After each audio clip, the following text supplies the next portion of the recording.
pemimpin hari ini, yang hari ini pimpin Papua, yang hari ini pimpin Indonesia, mereka akan terbenam bersama matahari, bersama mentari. Kita anak-anak muda yang hari ini ada, saat ini sedang mempersiapkan diri, kita akan terbit bersama matahari. Hai, saya Arman Wakum, Mamri 1 jam with Napi. Peace come.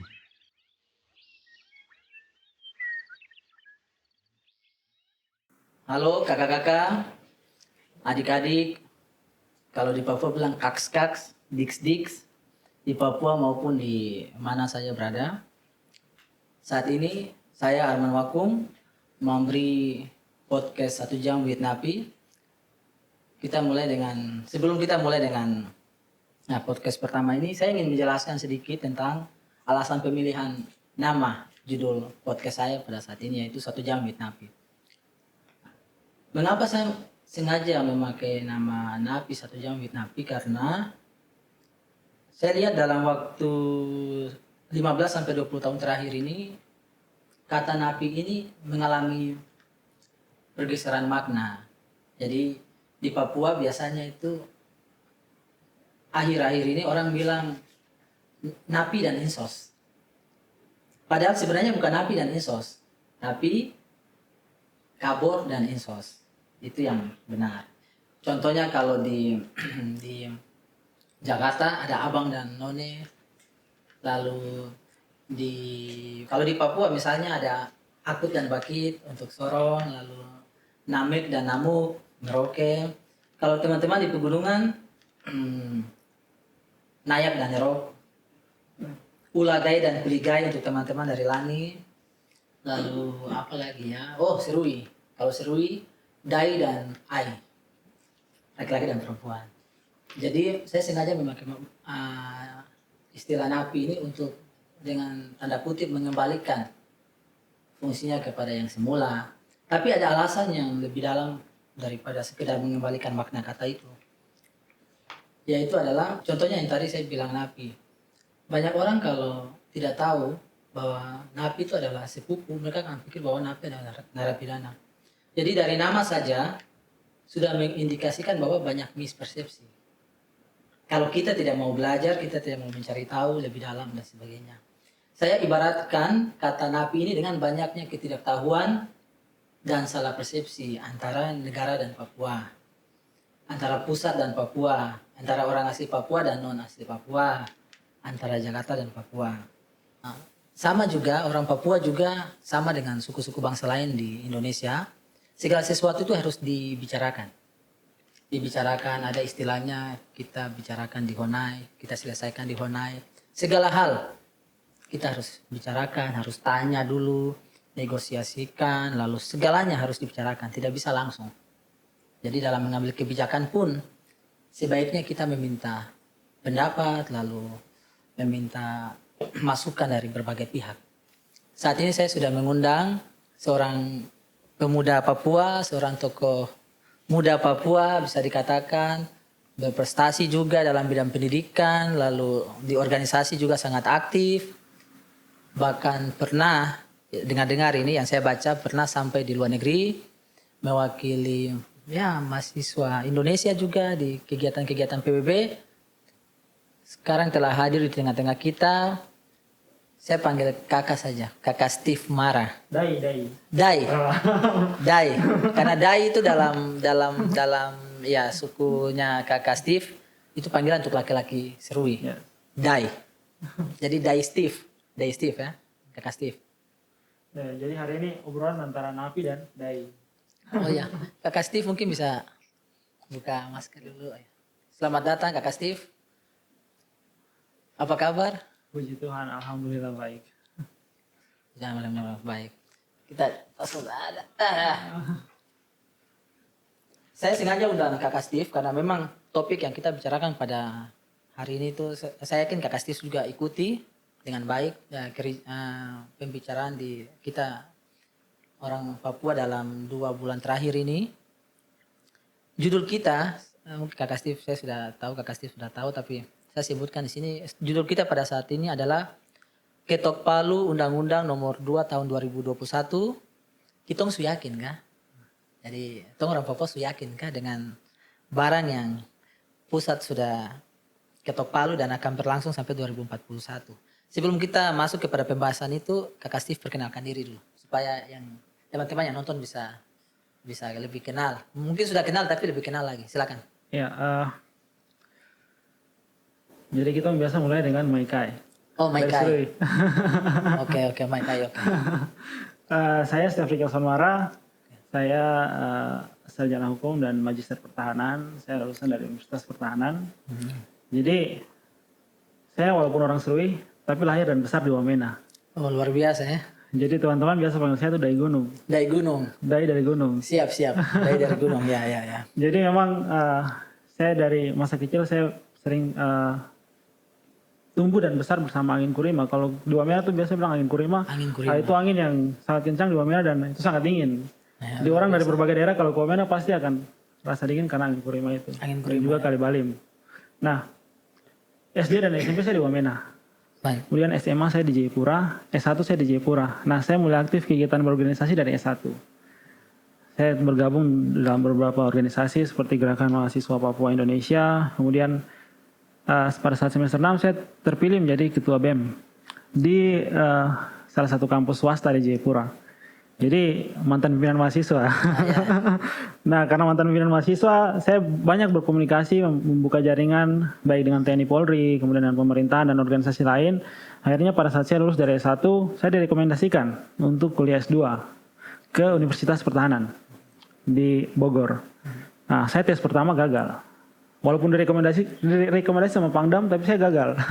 Tidak rekomendasi tapi gagal ya. Ya, saya tes kedua, saya tidak minta rekomendasi. Oke. Tes kedua, saya karena tes pertama saya gagal karena mungkin persiapannya masih kurang. Nah, saya pulang lagi persiapan bahasa Inggris, persiapan akademik, akhirnya belajar dan pada saat tes kedua ya puji Tuhan bisa lulus. Tahun berapa itu? Tahun 2018. 18.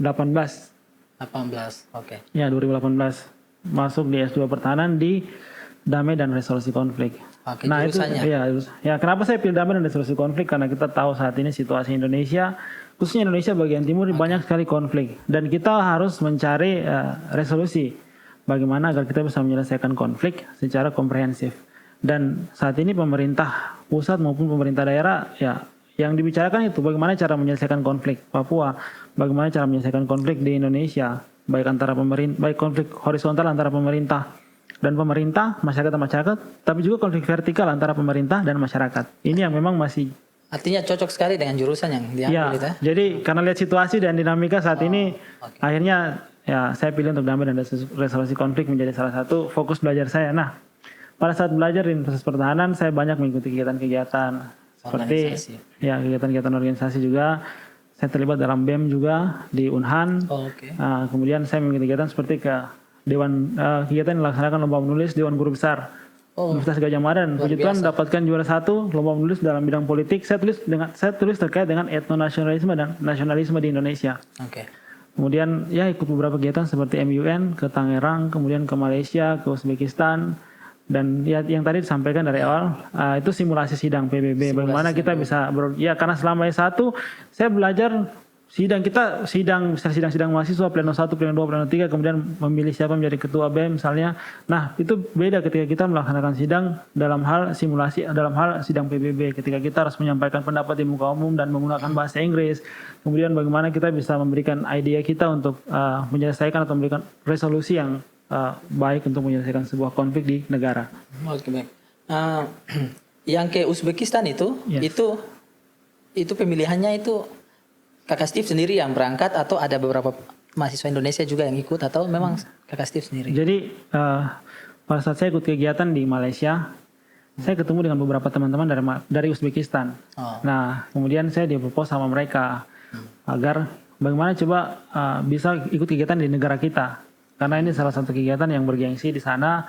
Ya saya kirim CV saya, kemudian ada beberapa pertanyaan yang diberikan kepada saya untuk bagaimana agar bisa terlibat di dalam kegiatan mereka. Kemudian terpilih dan waktu di Uzbekistan bukan sebagai delegasi, malah saya dipilih sebagai pimpinan sidang Sebagai pimpinan sidang luar biasa ya. di World Trade Organization. Anak Papua Ya. pimpin sidang di Uzbekistan luar biasa ya. Jadi yang dulu cuma pimpin sidang di kampus di Jayapura karena belajar kebiasaan. Mungkin kita terus pimpin sidang di jalan juga. ya, ya itu juga itu pasti. Itu pasti ya. Status. Sejauh ini memang belum nikah. Oh belum nikah. Oke baik. Hobi? Kalau saya sih hobinya menulis. Menulis. Ya. Olahraga, sepak bola, futsal. Ya, kadang. Ya itu kalau dari Papua tidak mungkin. Ya itu kan. Tidak jauh-jauh dari situ ya. Itu udah bukan hobi lagi, itu udah harus. Itu kayak katanya lahir langsung peluk bola. Iya. Lahir langsung peluk. Kita dilahirkan untuk olahraga. Nah, lahir langsung peluk bola langsung. Katanya apa? Saya pernah dengar katanya ada guyonan juga. Katanya kalau anak Papua lahir itu ari-arinya itu dikubur dengan bola. Jadi memang rata-rata 90% pasti jadi pemain bola. Iya. Nah, Kakak Steve minum dulu ya. Tong santai-santai saja sebelum Tong masuk ke sesi pembahasan ini. Kalau menurut Kakak Steve, Kakak Steve melihat kebijakan otonomi khusus secara umum itu lebih dalam yang sudah jalan ya, yang sudah berjalan 20 tahun terakhir sebelum yang ke depan ini. Kakak Steve lihatnya bagaimana? Maksudnya apakah masih perlu banyak pembenahan atau apa? Jadi kalau kita otonomi khusus ini kan kita bicara sejarah juga. Ya. Bagaimana agar otonomi khusus ini bisa lahir. Nah 32 tahun sebelum tahun 2001 sebelum Otsus lahir ini kan ada resolusi 2504 ya. Yang lahir dari PBB pada saat itu. Sebelum dilaksanakannya, setelah dilaksanakannya penentuan pendapat rakyat, Act of Free Choice. Resolusi 2504 1969. Nah, dalam resolusi 2504 ini dalam paragrafnya yang ke-6 menyebutkan bahwa nothing that the government of Indonesia in implementing its national development plan is giving special attention to the progress of West Irian, bearing in mind the specific condition of its population.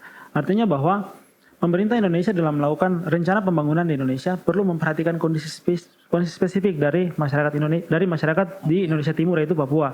Karena memang pada saat itu Papua ya, kita tahu bersama status politik Papua pada saat itu memang 1949 ketika konferensi Meja Bundar, Belanda mengakui kemerdekaan Indonesia dan berjanji akan membahas Papua 1 tahun setelahnya, tetapi 1950 tidak ada pembahasan terkait Papua.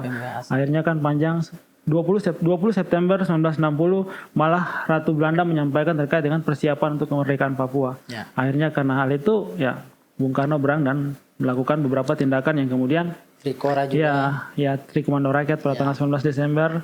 Nah ini kan beberapa hal yang akhirnya lahirlah resolusi 2504 ini yang harus dipahami secara bersama.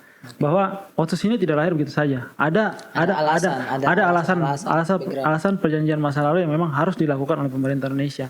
Nah, untuk melaksanakan itu pada saat tahun 1999 ada tim 100 yang ke Jakarta kan. Ya. Bertemu dengan Presiden Habibie, tapi kemudian ada penyampaian terkait dengan referendum dan lain-lain. Akhirnya kan Presiden Habibie menyampaikan untuk pulang dan renungkan kembali. Pulang dan renungkan kembali. Kamu pulang dulu, kamu renungkan kembali apakah kamu permintaan untuk referendum ini sudah sesuai dengan pikiran masyarakat. Karena resolusi 2504 itu kan disetujui oleh 84 negara dan itu sudah final. Nah, pulang dan renungkan kembali. Akhirnya 2 tahun setelah itu lahirlah otonomi khusus. Undang-Undang Nomor 21 Tahun 2001 yang awalnya memang diberikan karena melihat kondisi spesifik masyarakat Papua yang saat itu tertinggal. Semenjak 1969 pemerintah mulai melakukan pembangunan itu mulai 1970 sampai dengan saat ini. Dan pembangunannya memang terlambat, tidak seperti di daerah Jawa, di daerah lain yang memang pembangunannya sudah dilakukan dari awal. Nah, diberikan Otsus sebagai jaminan kepada masyarakat Papua agar pemerintah mulai untuk menyeriusi pembangunan di Papua. Nah, tetapi memang dalam perjalanan 20 tahun ini ya, ada banyak hal yang harus kita perhatikan bersama. Jadi, saya waktu jadi pimpinan mahasiswa di Jayapura, di kampus swasta, salah satu kampus swasta di Jayapura, saya pun terlibat aktif dalam demonstrasi untuk menolak otonomi khusus. Termasuk menolak juga? Iya, saya menolak. Karena ya, dengan perspektif mahasiswa yang melihat pada saat itu bahwa Otsus tidak mensejahterakan masyarakat Papua ya. Dengan idealisme kita melihat bahwa ini berarti kita harus tolak. Karena pada saat tahun 2015-2016 itu sampai teman-teman bikin peti tulisan Otsus dibawa ke kantor Otsus mati dibawa ke kantor DPR karena memang masyarakat Papua belum sejahtera. Ya. Memang di beberapa daerah ada pembangunan infrastruktur dan itu baru dilaksanakan ketika Presiden Jokowi Ya, mulai aktif mengunjungi Papua. benar. Nah, tetapi sebelum itu kan ada UP4B yang dibentuk oleh Presiden Pak SBY pada saat itu, tapi memang berjalan ya ada yang berjalan, tetapi ya tidak maksimal. Tidak maksimal. Ya, kemudian Presiden Jokowi yang hadir dan akhirnya ya setelah sekarang ini, setelah tahun 2018 saya aktif belajar tentang resolusi konflik, saya melihat bahwa ternyata Otsus ini hadir sebagai untuk menyelesaikan konflik Papua. Karena kita mau berpikir tentang damai, ya kita harus sejahtera dulu. Ya, benar. Kalau misalnya kalau ada masukan atau evaluasi dengan kebijakan yang sudah berjalan 20 tahun ini. Kalau kakak Steve diberikan kesempatan untuk mengevaluasi istilahnya dalam tanda kutip. Kira-kira menurut kakak Steve apa yang perlu sekali untuk dievaluasi agar tidak terulang di perjalanan yang kedua ini sampai 2041? Jadi saya berulang kali sampaikan sebenarnya. Sebenarnya kebijakan yang diberikan kepada Provinsi Papua ini, Otsus ini kan semenjak kemarin mulai dibicarakan untuk akan dilaksanakan revisi. Saya sampaikan mending revisi itu ditahan dulu. Atau kita revisi tapi kita lakukan kalibrasi. Apa itu? Kalibrasi. Seperti kita mengembalikan aturan ini, kebijakan ini ke tracknya. Oke.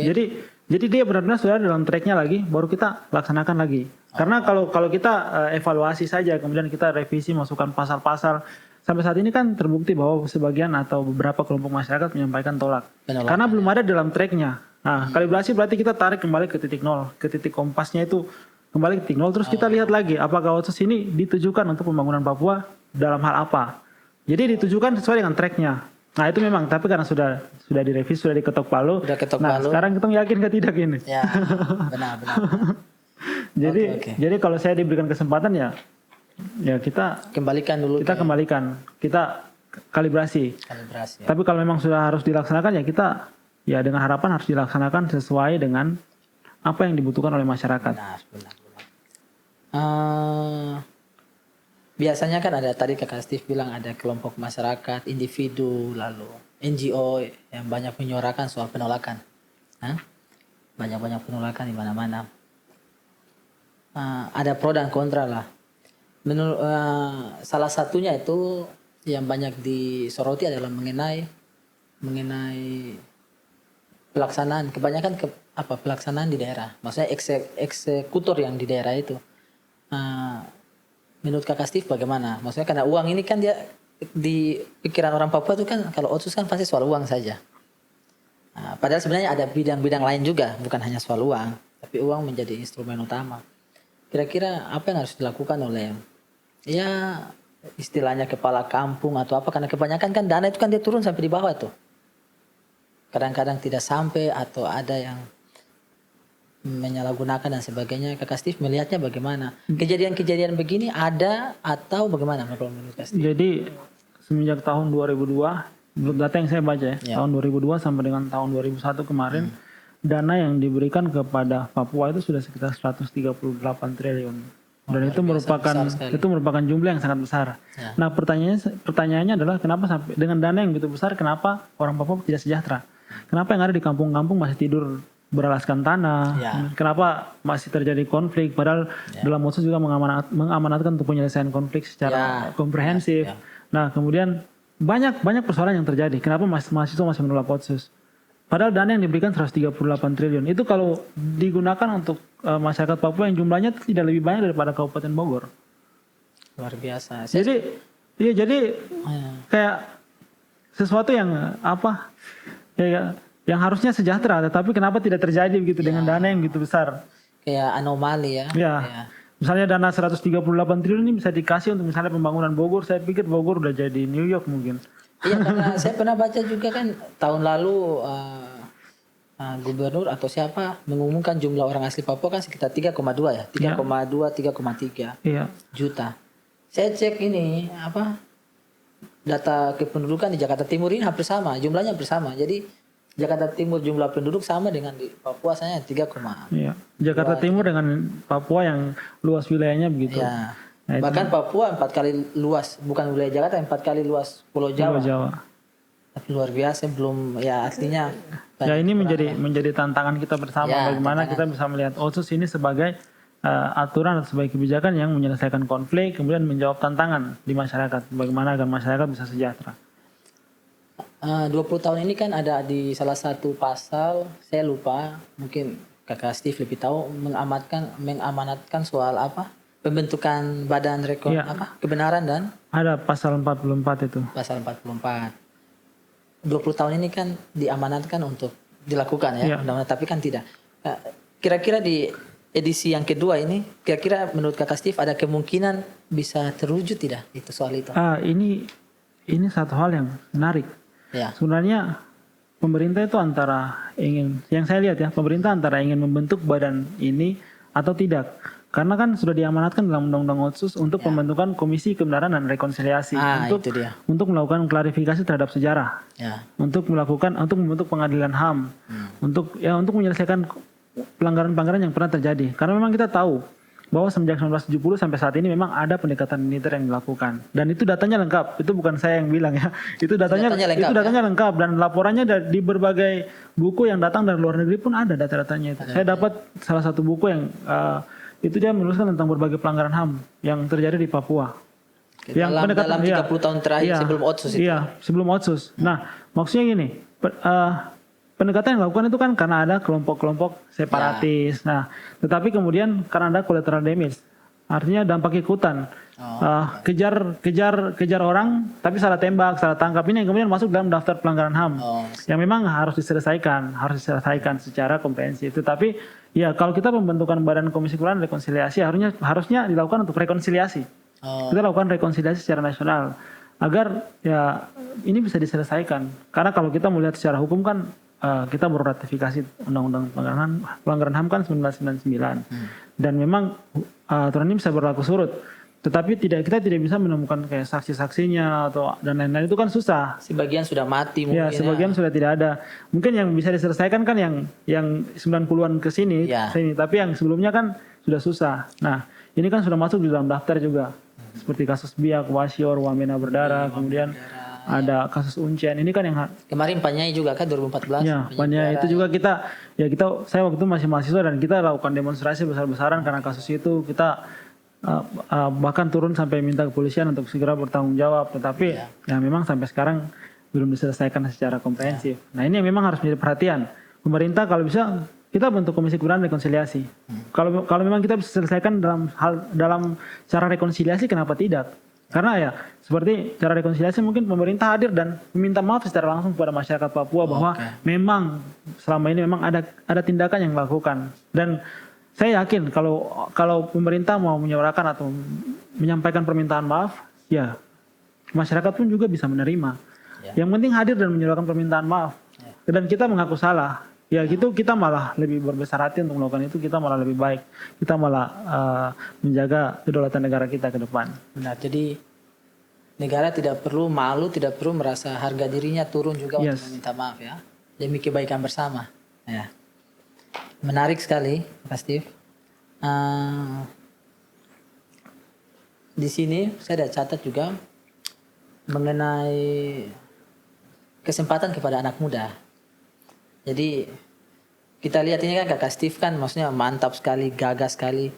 Saya ingin tahu selama Kakak Steve kuliah mungkin dari sekolah S1, S2 sampai sekarang beasiswa, melalui beasiswa juga atau apa? Kalau SD, SMP, SMA, S1 biaya orang tua. Nah, baru S2 beasiswa dari Kementerian Pertahanan.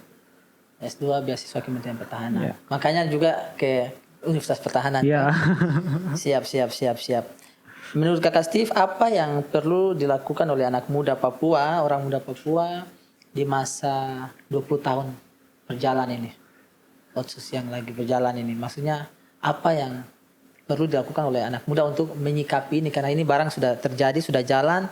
Jadi apa yang harus dilakukan? Apakah karena ada beasiswa di sana dan sebagainya dimanfaatkan? Jadi Otsus selanjutnya ini kan berarti bukti keseriusan pemerintah untuk melakukan pembangunan baik infrastruktur maupun pembangunan sumber daya manusia. Dan di dalam aturan yang baru ini kan sudah ada pembagian dana. Dari angka 2,25% itu 1,25% disebut specific grant yang diperuntukkan untuk dana pendidikan kesehatan, infrastruktur pendidikan dan kesehatan, dan untuk mendorong masyarakat, untuk mendorong ekonomi masyarakat. Nah ini yang harus diperhatikan sama kita teman-teman muda, anak-anak muda. Bagaimana agar kita bisa menggunakan kesempatan yang diberikan ini? Karena dana pendidikan itu besar. Kalau misalnya dalam hitungan dalam kalkulasinya sekitar 2,25% berarti sekitar 8,8 triliun. 8,8 triliun. 1,25% berarti sekitar 4,7 triliun. 4,7 triliun ini kan diberikan untuk pendidikan. Nah, sedangkan dana 1% kan diberikan sekitar 4,1 kan diberikan untuk pembangunan yang infrastruktur dan lain-lainnya. Kesehatan dan kesehatan masuk dalam spesifik grant. Oh, masuk situ. Tapi ya pembangunan infrastruktur untuk dan juga untuk mensejahterakan masyarakat Papua. Jadi itu yang lain-lain 1% itu. Nah, 1,25% ini harus digunakan dengan baik. Nah, khususnya untuk anak-anak muda ini. Karena pemerintah memberikan ini kan berarti akan ada banyak beasiswa. Banyak beasiswa kepada anak-anak muda. Bagaimana agar kita bisa ya kita mempersiapkan diri kita untuk menatap masa depan, ya kita harus melalui pendidikan, kita harus punya legalisasi, harus punya ijazah. Karena sampai saat ini banyak juga yang ya punya skill bagus, tetapi ketika sampai di kantor pemerintahan misalnya, mereka akan tanya, kau punya jasa apa?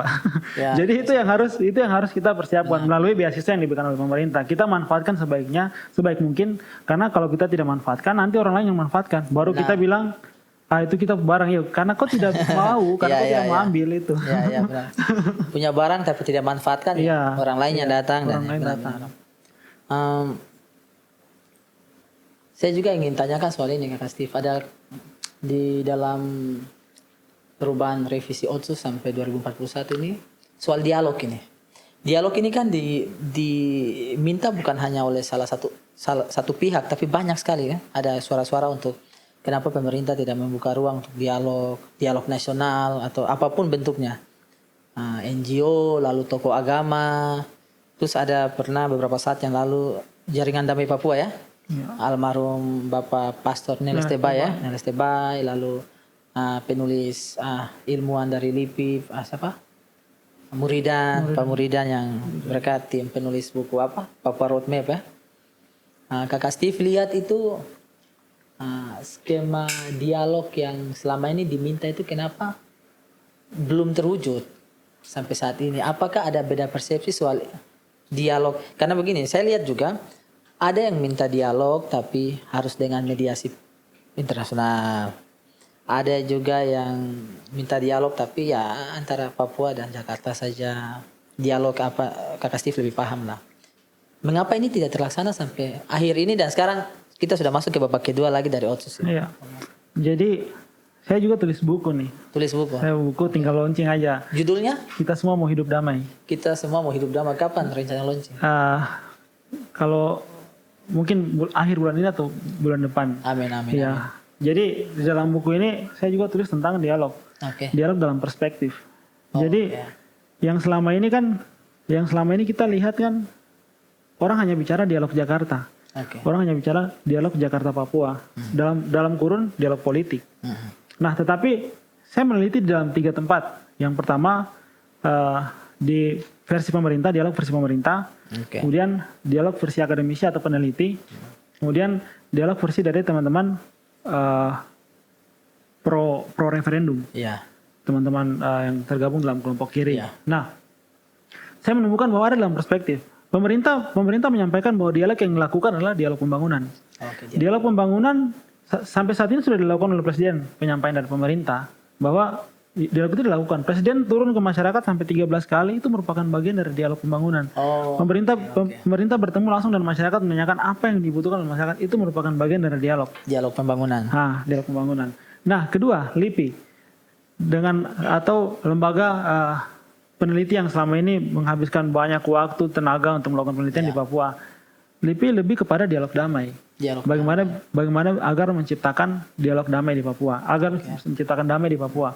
Nah, yang ketiga adalah dialog dari sisi teman-teman pro referendum. Mereka menyampaikan bahwa dialog yang ingin mereka lakukan adalah dialog untuk mempersiapkan kemerdekaan. Dialog versi mereka. Iya, dialog versi mereka. Nah, karena dalam perspektif inilah yang sampai saat ini dialog tidak bisa dilaksanakan. Karena pemerintah menyampaikan ya kita kalau melakukan dialog kita sudah lakukan dalam bentuk dialog pembangunan. Kita datang ke masyarakat, bertemu dengan masyarakat memberikan masukan kepada pemerintah, itu merupakan bagian dari dialog. LIPI menyampaikan jika ingin Papua damai, kita harus lakukan dialog pertemuan antara masyarakat Papua dan Jakarta, baik masyarakat Papua dalam perwakilan, pemerintah pun demikian. Nah, tetapi teman-teman Protestan bilang tidak. Kita kalau mau dialog, kita bicara untuk merdeka. Kita tidak bicara yang lain, tidak bicara pembangunan, tidak bicara. Jadi ini kan karena perspektif yang berbeda ini kan akhirnya tidak ketemu, titik tengahnya tidak ketemu. akhirnya tidak jadi sampai sekarang. Ya, akhirnya sampai sekarang kan tarik menarik akhirnya tidak jadi. Menarik sampai sekarang akhirnya memang sulit ya. Iya. Sulit untuk.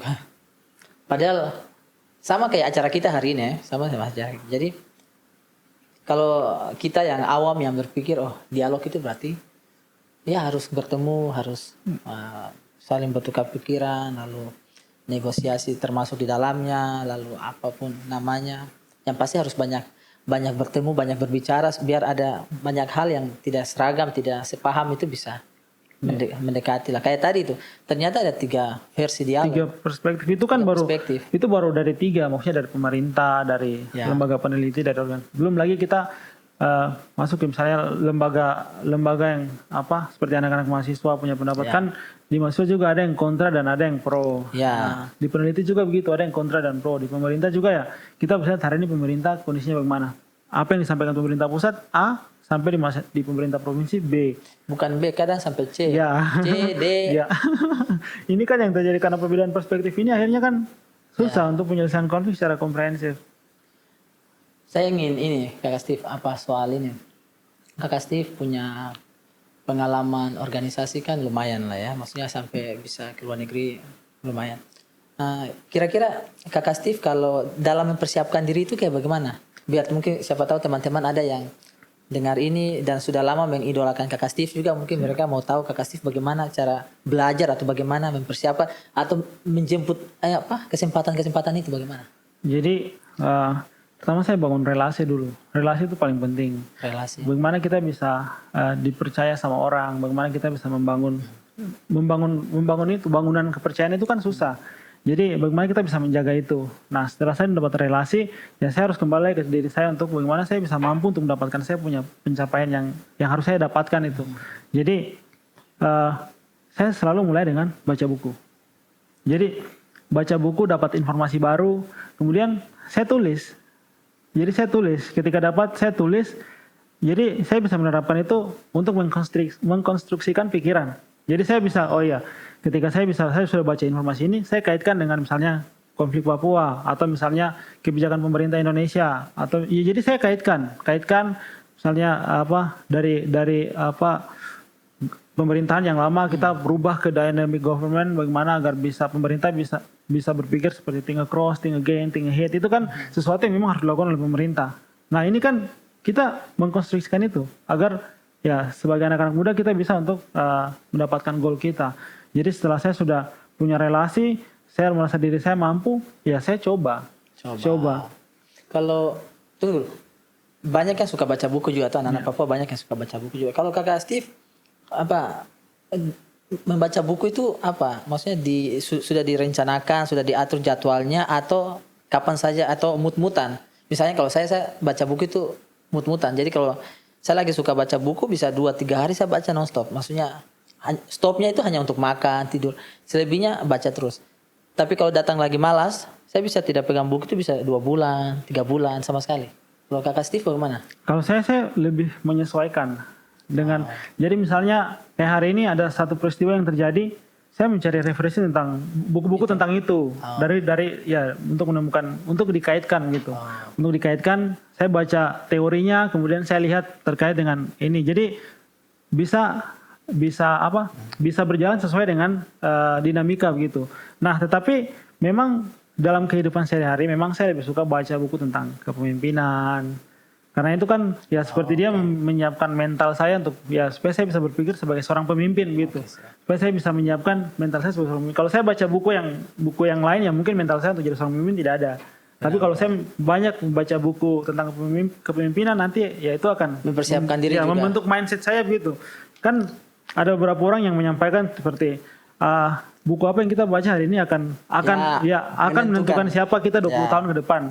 Jadi kalau saya hari ini baca tentang kepemimpinan ya Ya mungkin saya nanti saya akan jadi pemimpin 20 tahun ke depan. Amin, amin. Dan itu tidak ada yang tahu, hanya Tuhan yang tahu. Itu mirip juga dengan cerita yang saya pernah baca. Seekor anak ayam yang dibesarkan, seekor anak elang yang dibesarkan oleh ayam.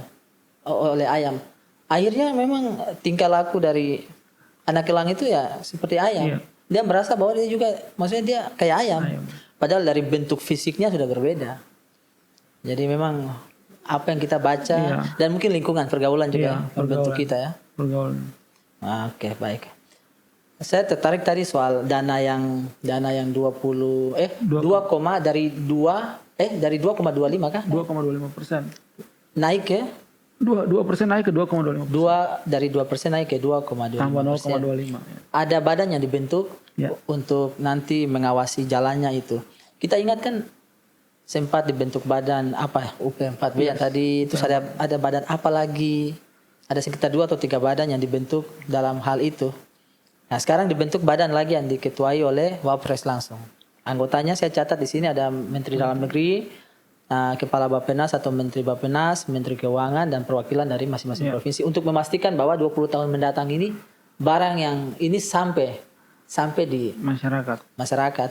Kakak Steve melihatnya bagaimana? Jadi ini kan dalam undang-undang kan OTS 21 kan diundangkan menjadi Undang-Undang Nomor 21 tahun 2021, Undang-Undang Nomor 2 tahun 2021. Nah, ini kan diakomodir dalam pasal 68A. Ditambahkan, jadi akan dibentuk sebuah badan. Nah, sebenarnya badan ini kalau yang saya tahu itu sudah terbentuk melalui Inpres Nomor 9 tahun 2020. Hanya diakomodir dalam Undang-Undang Otsus agar tidak ganti pemimpin ganti kebijakan gitu. Jadi sudah ada dalam Undang-Undang Otsus agar ke depan bisa sesuai dengan rencana. Jadi badan ini kan dibentuk untuk melakukan harmonisasi, evaluasi agar perjalanan Otsus ini ke depan bisa baik. Nah, sekarang yang menjadi PR bagi pemerintah adalah agar terlibat lagi dalam pembuatan PP, peraturan pemerintah. Ya, peraturan pemerintah yang juga akan mengatur terkait pembentukan badan ini. Agar badan ini tugasnya untuk apa saja, siapa yang dipilih untuk menjadi bagian daripada badan ini agar bisa sesuai dengan pemerintah. Tapi juga satu tantangan yang saya lihat juga jangan sampai ada 2 matahari di Papua. Iya, karena kan ini apakah tidak menimbulkan 2 matahari tadi, karena ini kan ada badan baru lalu fungsi pemerintah provinsi, kabupaten itu apa maksudnya? Iya, jadi nanti kan terlihat seperti pemerintah di kabupaten kota lebih takut kepada badan ini daripada gubernur dan wakil gubernur. Nah, semoga ini badan ini hadir tidak menjadi sesuatu yang malah seperti terjadi pro dan kontra di pemerintahan lagi, tetapi dia hadir untuk benar-benar lakukan tugasnya sebagai untuk lakukan harmonisasi, evaluasi agar perjalanan ini bisa baik, bisa sesuai dengan apa yang dibutuhkan masyarakat. Masyarakat bilang A, kita kasih A. Jangan masyarakat bilang A, sampai di pemerintah B, turun ke masyarakat C, dan akhirnya masyarakat minta M. Ya, akhirnya kacau. Iya. Cara kacau langsung. Akhirnya kacau. Benar. Dan Kakak Steve melihat ini lebih pada sesuatu yang positif ya, maksudnya pembentukan badan ini. Iya, positif, sangat positif. Jadi kehadiran badan ini dia seperti memberikan warna begitu. Warna bahwa yang selama ini tidak ada kan dari 2001 sampai 2021 kan tidak ada badan yang melakukan evaluasi. Hanya ketika ada KPK yang turun ke Papua selalu pulang tanpa hasil. Walaupun memang ada beberapa yang ditangkap, tapi dari dana 138 triliun kan tidak membuktikan bahwa masyarakat sejahtera, dan dana-dana itu ada di mana sekarang. Nah, itu yang harus dipertanyakan. Jadi setelah ada pembentukan badan ini untuk melakukan evaluasi, jangan lupa dari 2001 sampai 2021 ini harus tetap dilakukan evaluasi dan juga dilakukan audit. Audit itu merupakan PR besar agar masyarakat itu tahu siapa yang selama ini melakukan korupsi, siapa yang selama ini mengambil dana itu. Karena yang masyarakat lihat kan, karena masyarakat tidak sejahtera, yang disalahkan pemerintah pusat. Padahal pemerintah pusat kucurkan dana besar kepada masyarakat, tapi tidak sampai masyarakat. Akhirnya kan distrust terjadi. Masyarakat tidak percaya pada pemerintah pusat, padahal uangnya itu tidak tahu di mana ya. Benar. Akhirnya kan terjadi distrust. Ini kan yang kemudian jadi PR. Agar badan ini bisa hadir untuk melakukan evaluasi, harmonisasi dan soal pro dan kontra nanti itu mungkin nanti dalam perjalanan waktu nanti kita lihat, soalnya dalam segala hal kan pasti ada pro dan kontra ya, termasuk pembentukan badan ini juga. Dan kita berharap mudah-mudahan 20 tahun perjalanan ke depan ini kita sekarang yakin, tapi pembuktiannya adalah nanti Iya. setelah perjalanan ini sampai 2041 kita lihat ini dia berhasil atau tidak ya. Kakak Steve, saya mau terakhir soal Kakak Steve melihat apa kondisi teman-teman ini, khusus buat yang penerima beasiswa. Contohnya kayak kita yang di luar Papua ini, Kakak Steve lihat kadang-kadang soal saya alami sendiri, saya lihat sendiri teman-teman kadang-kadang kalau uang beasiswa lambat dan sebagainya kan butuh penyesuaian diri di sini, adaptasi dan sebagainya, karena kalau tidak, kalau hanya tunggu uang itu kita bisa kelaparan, mati di kosan juga. Dan itu Kakak Steve pernah cerita itu sering terjadi dalam kehidupan kita. Apa yang sebenarnya harus dilakukan? Karena kadang-kadang dalam pengalaman saya lihat kita dari sana datang itu kalau hanya modal hanya untuk kuliah saja dan tidak sosialisasi, kadang-kadang sulit juga ya, Kakak Steve ya. Jadi ini buat teman-teman pemuda nih, mahasiswa, kita harus membuka diri untuk belajar dari orang lain, untuk mengenal lingkungan di mana kita tinggal. Kita harus beradaptasi lah, karena situasi di Papua yang kita bisa dapat makan di mana saja, kita ketemu dengan tetangga, dia pasti langsung bilang, ada makanan, datang makan. Itu tidak terjadi di sini. Kalau kita tidak mengenal, kalau kita tidak mengenal orang-orang di lingkungan kita, nanti ya orang akan bilang siapa lu siapa gue. Kalau di Jakarta siapa lu siapa gue. Kalau di Papua ya kan, mari makan. Bangun pagi orang tua tidak masak, keluar di pintu depan mama tua panggil di situ. Makan. Masuk ke rumah langsung pegang piring. Ya, ini kan itu kan terjadi di tempat kita studi. Jadi ya kita harus membuka diri, kita harus sosialisasi dengan masyarakat. Karena saya pun mengalami. Sekarang ini saya tinggal di kos ya, saya juga anak kos. Karena saya bersosialisasi baik dengan ibu kos, dengan bapak kos, dengan lingkungan. Akhirnya ya kadang saya dikasih makanan. Siap. Sekarang saya diantarkan soto ayam ke kamar. Jadi saya kan itu bisa terjadi di sini karena sifat kita, karena kita mampu beradaptasi. Adaptasi, membuka diri tadi. Kita membuka diri untuk belajar. Jadi ya walaupun kita nih datang dari latar belakang yang mungkin ya berbeda-beda, tapi ya kita harus bisa berani untuk menyesuaikan. Dan itu tidak bisa kita tunggu orang lain lakukan. Kita yang harus lakukan sendiri. Benar.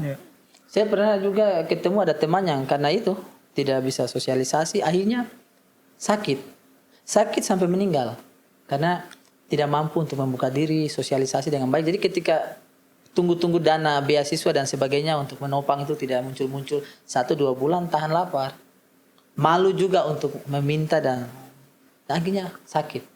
Dan itu penyakit umum untuk mahasiswa perantauan dan mahasiswa Papua juga di kota studi, kebanyakan pasti sakit lambung luka.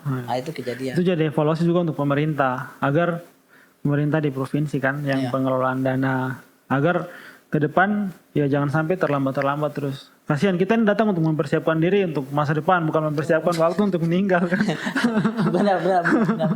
Dan ada juga yang evaluasi juga, saya pikir perlu juga dievaluasi adalah untuk kita punya bapak-bapak di pemerintahan. Saya pikir kalau memberikan asrama, jangan hanya asrama tapi mungkin pengawasan ya. Pengawasan, karena kadang-kadang kasih asrama saja selesai. Kamu makan kah, mau lapar kah, mau tidur jam 2 subuh kah, terserah. Mau keluar masuk apapun, mungkin mau minum kah atau apapun bikin hal-hal yang negatif, mereka tidak peduli. Tapi kalau ada yang meninggal baru pasti heboh. Makanya saya setuju dengan pembentukan asrama Nusantara yang sedang disampaikan pemerintah, bahwa akan dibangun asrama Nusantara. Ini kan lebih kepada pengawasan. Kita di asrama kan bukan untuk kita dikunci kemudian tidak. Kita lebih kepada untuk mengatur, kita punya manajemen diri sendiri. Jadi kita bangun jam berapa, kita tidur jam berapa kita harus belajar, jam berapa kita makan. Ketika kita bisa manage dengan baik kan akhirnya kita punya kita siap sigap, kita bisa lakukan hal yang positif.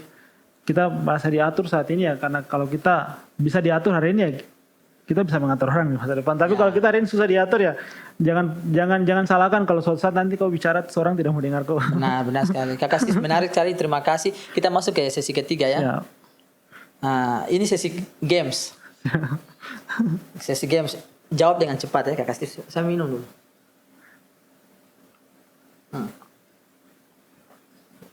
Kakak Steve ini games. Kakak Steve hanya harus jawab satu detik. langsung Jawab. 20 pertanyaan, jawab cepat 20 detik. 20 pertanyaan 20 detik. Jadi Kakak Steve sudah siap ini kamu? Siap ya? Siap. Oke. Kita mulai ya. Oke. Bersatu atau berdua? Bersatu. Merah atau hitam? Merah. Pemekaran tidak pemekaran? Mekaran. Keriting atau ikal? Keriting.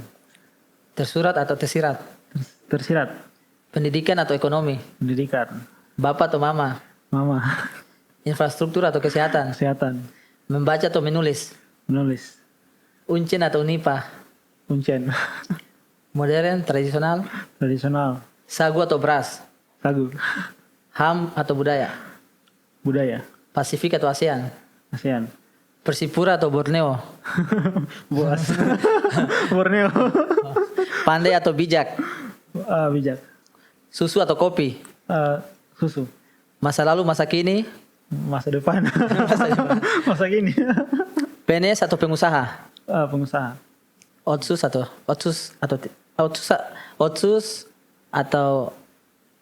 tidak otsus? Otsus. Artinya lanjut ya. Lanjut. Baik, terima kasih Kakak Steve untuk jawabannya. Teman-teman sudah dengar Kakak Steve-nya jawabannya. Jadi ternyata Kakak Boas pindah ke Borneo. Kecintaan Kakak Steve terhadap Persipura juga hilang dan pindah ke Kalimantan. Sama kayak ketika Messi pindah dari Barcelona semua orang-orang pindah ke semua. PSG. Jadi ternyata Kakak Steve juga kecintaan terhadap Persipura juga berakhir. Teman-teman yang pindah ke Borneo karena Kakak Boas juga sudah pindah.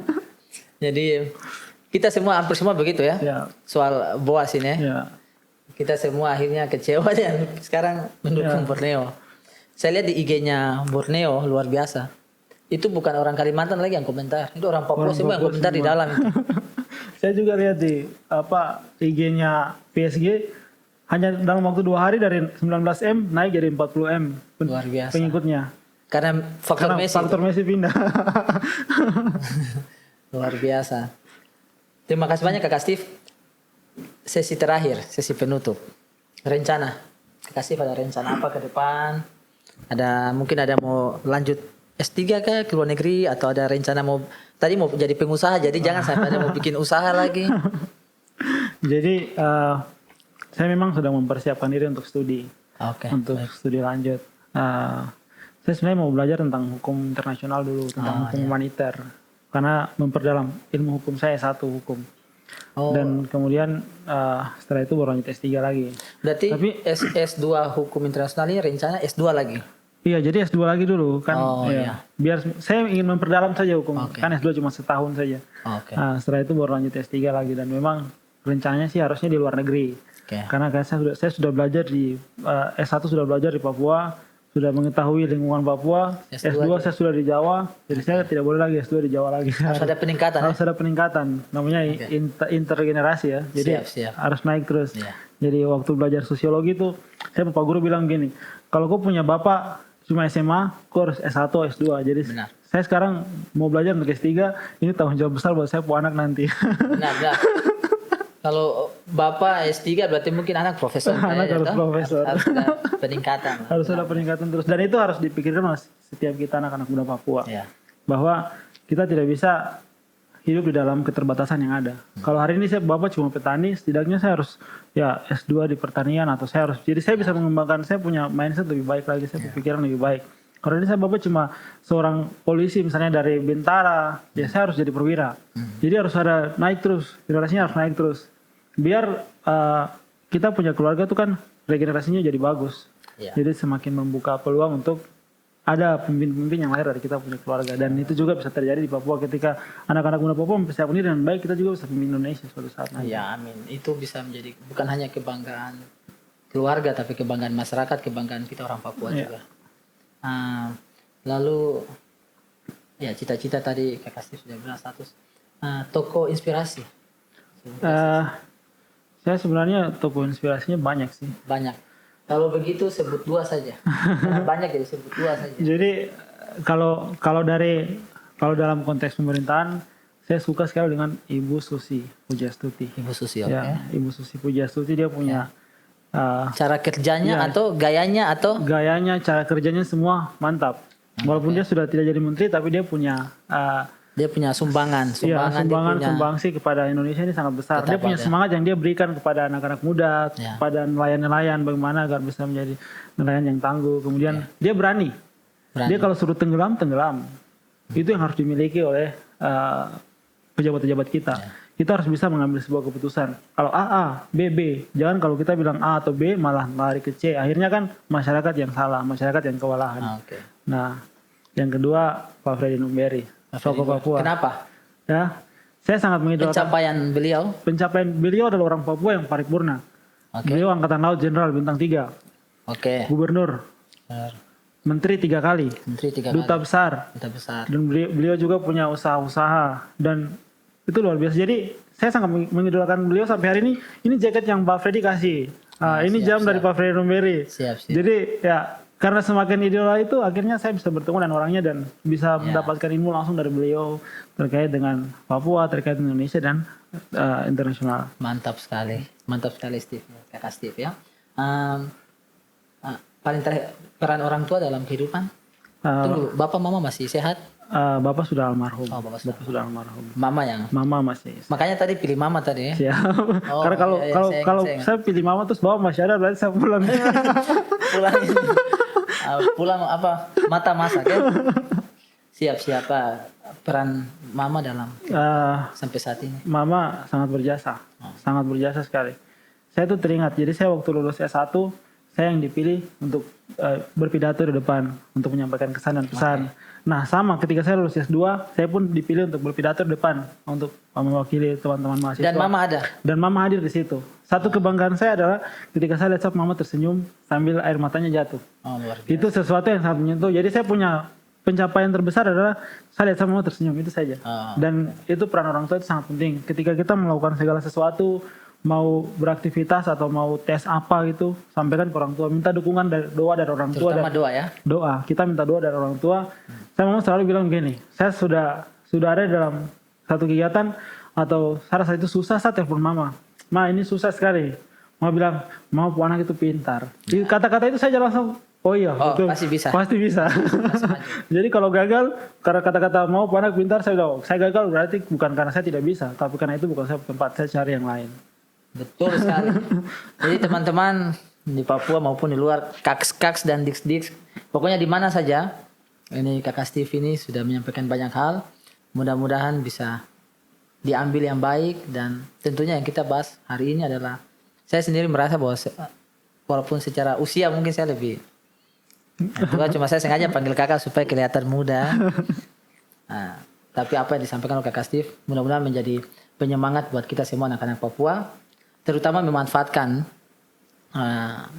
Otsus yang akan berjalan sampai 2041 ini, mempersiapkan diri agar kita bisa pulang dan membangun Papua juga menjadi pemimpin-pemimpin yang hebat. Sebelum saya tutup podcast kita pada saat ini, saya ingin memberikan dua kalimat penutup, tapi dalam bahasa Biak. Karena ini napi jadi saya harus kasih. Saya punya kata penutup juga. Iya. Steve duluan. Ya. Steve duluan. Jadi buat teman-teman muda yang ada di Papua, kita harus ingat bahwa pemimpin hari ini, yang hari ini pimpin Papua, yang hari ini pimpin Indonesia, mereka akan terbenam bersama matahari, bersama mentari. Kita anak-anak muda yang hari ini ada saat ini sedang mempersiapkan diri, kita akan terbit bersama matahari. Amin. Dan kita akan menjadi pemimpin masa depan. Jadi kita harus pintar, kita harus cerdas, kita harus berani untuk mengambil sebuah tindakan yang berbeda dari orang lain. Jangan mengikuti kelompok atau organisasi yang tidak menuntun kita menjadi seorang pemimpin di masa depan. Dan yang terakhir yang harus diingat oleh teman-teman adalah ketika ada kebijakan yang tidak sesuai dengan kita, ketika ada kebijakan yang salah, yang harus kita lakukan bukan bertindak bodoh, bukan menentang kebijakan itu. Yang harus kita lakukan adalah belajar. Kita harus pulang kembali ke rumah kita, pegang buku, baca. Kita harus menulis untuk konstruksi pikiran kita. Kita harus mendengar dan kita juga harus latih untuk berbicara. Dengan hal-hal itu maka kita lah yang akan menjadi pembuat kebijakan di masa depan, policy maker. Dan itu harus kita lakukan dari sekarang. Itu pesan saya buat teman-teman muda. Siap. Mantap sekali Kakak Steve. ada seorang tokoh di sekitar 2000 tahun yang lalu. Kalau kita sebagai orang Kristen dan teman-teman Islam juga mungkin tahu, seorang tokoh yang berasal dari Nazaret. Dia pernah berkata begini, saya akan sebut dalam bahasa Biak, tapi saya akan terjemahkan juga dalam bahasa Indonesia. Ada 2 kalimat penting mencangkup pembahasan kita pada hari ini dan tadi sudah disebutkan oleh Kakak Steve juga. Pertama dia bilang begini, Aski isya faros nonggaku beyunaski snar narisiap sibe romawa Allah. Jadi artinya adalah berbahagialah bagi kamu pembawa damai, orang-orang yang membawa damai, karena kamu akan disebut sebagai anak-anak Allah.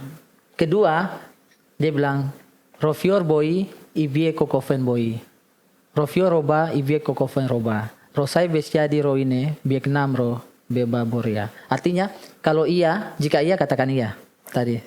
Kalau tidak katakan tidak. Artinya soal kebenaran. Jadi di luar daripada itu pasti berasal dari setan, dari iblis. Sekian podcast kita pada hari ini. Semoga kita berjumpa lagi Kakak Steve di lain kesempatan. Kakak Steve mungkin sudah selesai dengan S2 atau S3 tadi hukum internasional. Sudah jadi orang sukses. Mudah-mudahan umur panjang, sehat semua, kita undang lagi. Dan jangan bosan-bosan kalau kita undang lagi ke podcast ini 1 jam with Napi. Iya. Siap. Nah, sekian dari saya dan kita jumpa lagi berikutnya.